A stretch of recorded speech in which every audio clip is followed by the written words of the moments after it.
সংখ্যা এবং সংখ্যাগুলি যে অঙ্ক দিয়ে গঠিত সেই নিয়ে কিছু আলোচনা করেছি এবং কিছু প্রশ্ন বোর্ডে দিয়েছি। তাহলে সাকিব প্রথম তিনটি আমাদের করে দেখাচ্ছে। উপরে যে সংখ্যাগুলো আছে একবার ভালো করে তাকাইলাম, 1 2 3 4 5 6 7 8 9। তাহলে উপরের সংখ্যাগুলি কত অঙ্কের?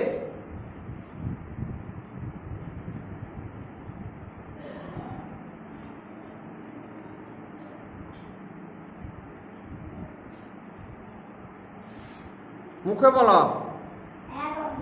এক অঙ্কের। তারপরে আছে এক অঙ্কের ক্ষুদ্রতম সংখ্যা কোনটি? ক্ষুদ্রতম মানে ছোট।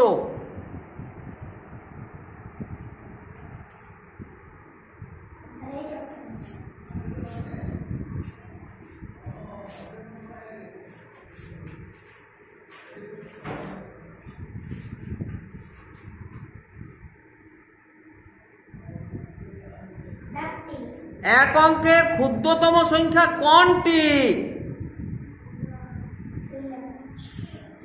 এক। মুছো, টিটি মুছো, টিটি মুছি দাও। সংখ্যাটি হচ্ছে এক। এক অঙ্কের বৃহত্তম সংখ্যা কোনটি? লেখো।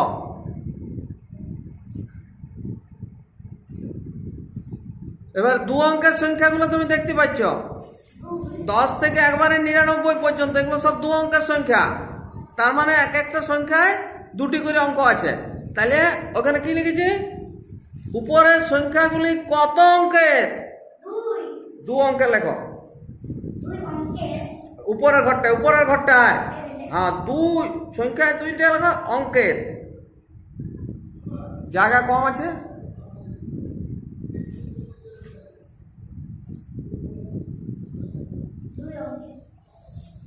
দুই অঙ্কের ক্ষুদ্রতম সংখ্যা কোনটি? লেখো। আচ্ছা, ওইটা মুখে বলো। ওটা 10 হলো উপরে। 6 নম্বর প্রশ্নটা। তিন অঙ্কের, মুখে বলছি তো। 3 অঙ্কের ক্ষুদ্রতম সংখ্যা কোনটি? 100। একের পর দুটি শূন্য। তারপরে 7-8টা দেখো। 99 সংখ্যাটি কত অঙ্কের? 2 অঙ্কের। তারপরে 2 অঙ্কের বৃহত্তম সংখ্যা কোনটি? বৃহত্তম সংখ্যা। বৃহত্তম সংখ্যাটা বলো। 99।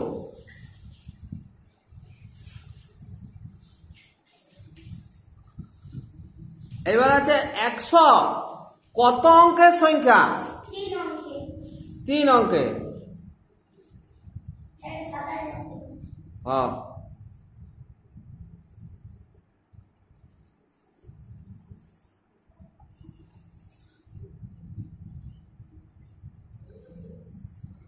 তিন অঙ্কের।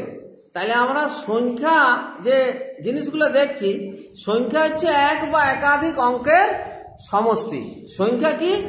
এক বা একাধিক অঙ্কের সমষ্টি। যেমন প্রথমে যেগুলো লিখেছি, 1 2 3 4 5 6 7 8 9, এইগুলো কিন্তু এক অঙ্কের, হ্যাঁ, এক অঙ্কের সংখ্যা পড়ে।